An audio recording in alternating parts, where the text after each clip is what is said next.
Hello, I am Matthew Aldis, and today we're going to look at the letters of 1st and 2nd Peter. Now, of all of the Catholic epistles we have in the New Testament, it is argued that the letter of 1st Peter is the most probable or most likely to have been penned by its namesake, and so in this case that would be the Apostle Peter, who walked with Jesus, the rock on which the church is built. If it was indeed written by the apostle, it would have been penned at some point between 60 and 65 AD. If it was an anonymous author or written pseudepigraphically, it would have been penned at some point between 70 and 90 AD. Now, while it is probable, and scholars do argue for authentic authorship by Peter, the fact that the Greek language is so advanced has led scholars to believe, how could a Galilean fisherman pick up the Greek language with all of its nuances? And so, still debated, yet considered canonical. The context of this letter is to address those who are dispersed.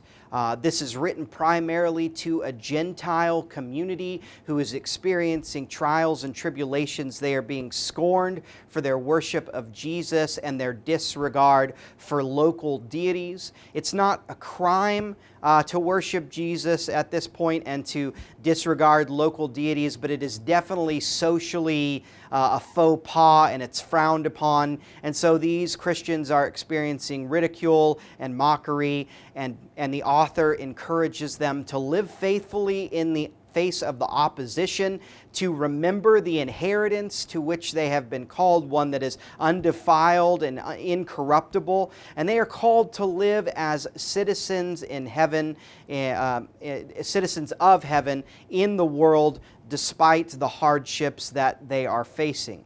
Then we get to this bit about Christ descending into hell. It is a reference to one of the apocryphal books between the Old and New Testament, 1st Enoch, and it has sort of baffled scholars as to what does it mean for Christ to descend into hell. Does Christ actually go and face off with the powers and principalities in some sort of nether realm, or is it merely a metaphor for the fact that Christ literally died? You may recall that as we, as people in the Reformed tradition, recite the Apostles' Creed, we do have a line which we say, "And he descended into hell." And so what could that mean? Wrestle with that question as you read this letter and ponder what it means to be a faithful Christian, in the face of opposition, if that is even something that we wrestle with today. Certainly not on the level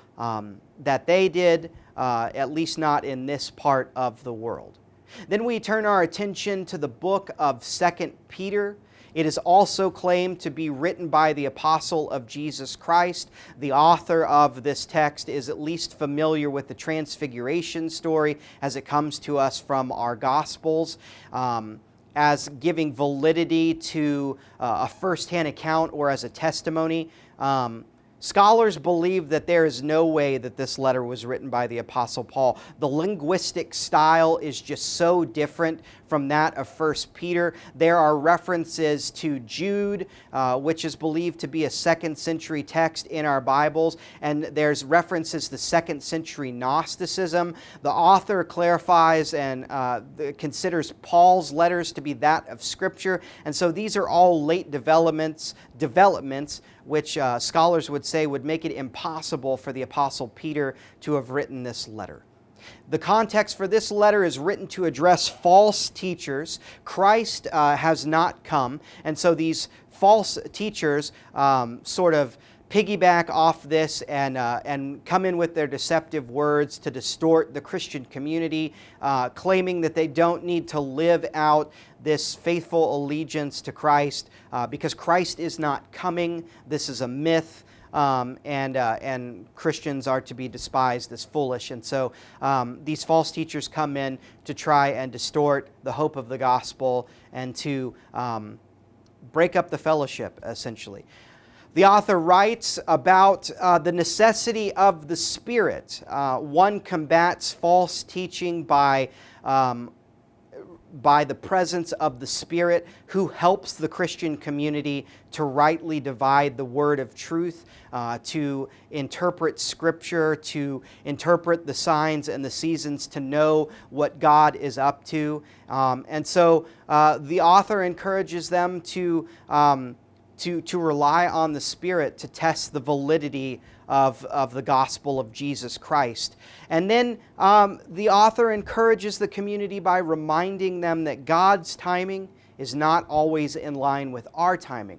For God, one day is as long as 1,000 years, and 1,000 years is but one day. And so while on this side of the equation, living life, it may feel, where is Jesus? What is taking him so long? Have I put my faith and hope in something that is false or feeble?